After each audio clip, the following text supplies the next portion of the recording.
আকাশের মধ্যে দেখলাম প্রবল বেগে জ্বর হচ্ছে। এই জ্বরের কবলে পড়ে আমি সহ আমার যে জাহাজটা ছিল জ্বরের কবলে পড়ে চূর্ণ বিচ্ছুন্ন হয়ে গেছে। বলেন আল্লাহু আকবার। আচ্ছা হনচাই অনেক মানুষ আছে মরণের বোঝা যায় যে মইরা যাইব।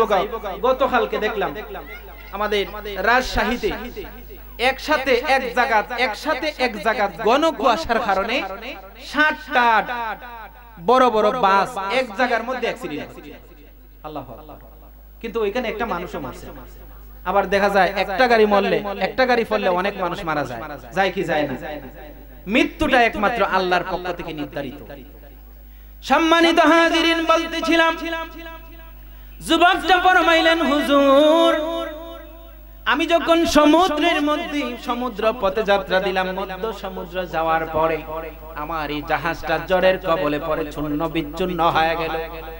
চূর্ণ বিচ্ছুন্ন যখন হয়ে গেল, আমি বাঁচার জন্য সাঁতরানো আরম্ভ করলাম। সমুদ্রের মধ্যে ডাইনে বামে সামনে পিছনে যেই দিকে তাকাই কোনো কুল কিনারা দেখা যায় না। হুজুর এমন সময় দেখলাম বিশাল বড় একটা তক্তা আমার সামনে বসে আছে। আমি বাঁচার জন্য ওই তক্তার মধ্যে আরোহণ করলাম আর আল্লাহর নামে জিকির করলাম, আল্লাহু আল্লাহু আল্লাহু আল্লাহু আল্লাহু আল্লাহু। বিপদ আইলে আল্লাহর নাম জপা দরকার আছে না নাই?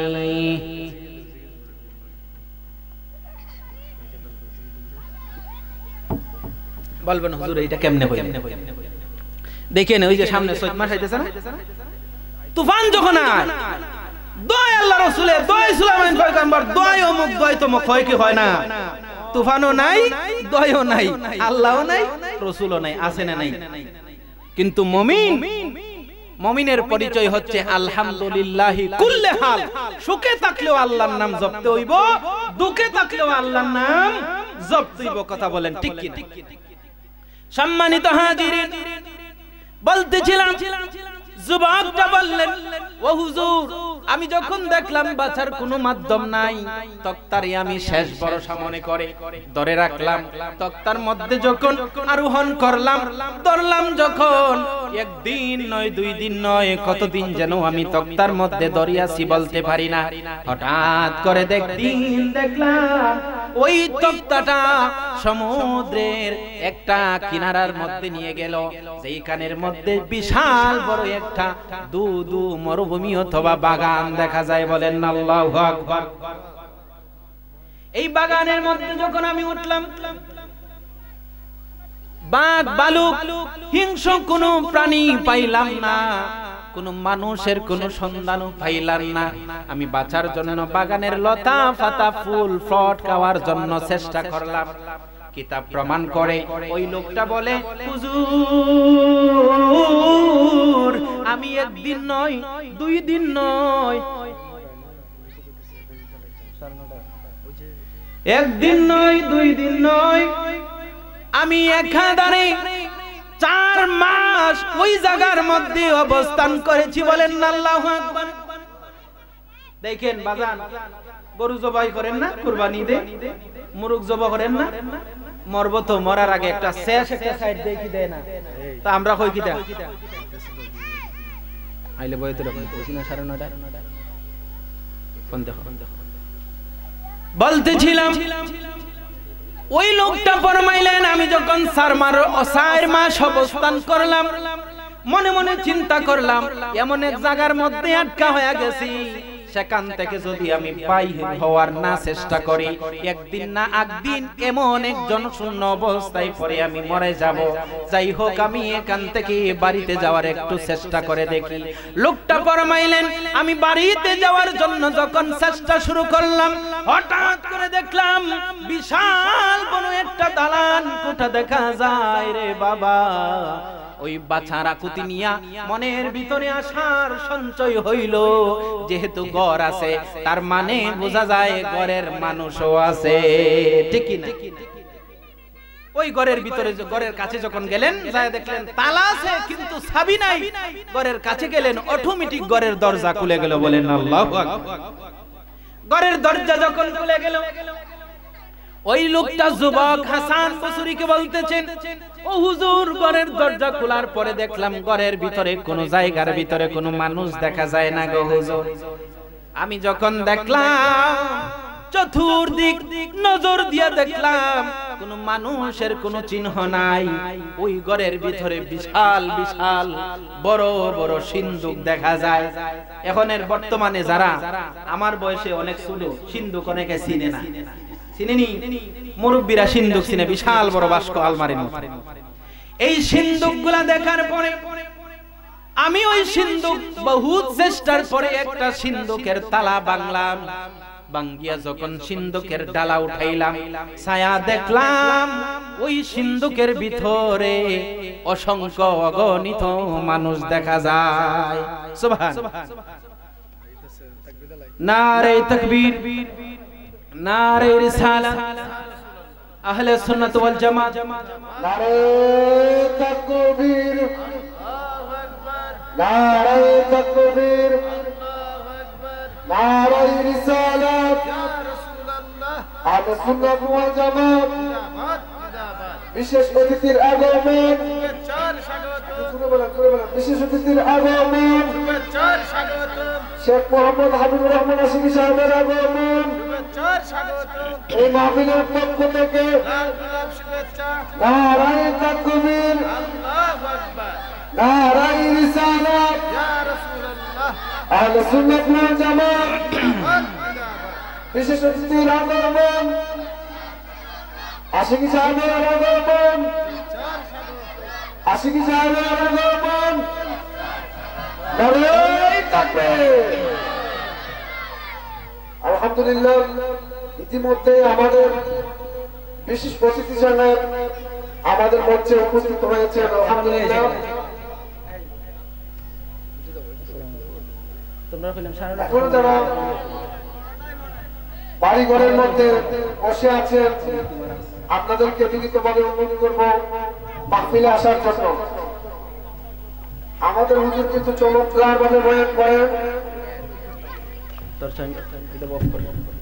এখনো যারা মাহফিলে আসেন না আপনাদেরকে বিনীতভাবে অনুরোধ করবো আজকে এই মাহফিলে আসার জন্য।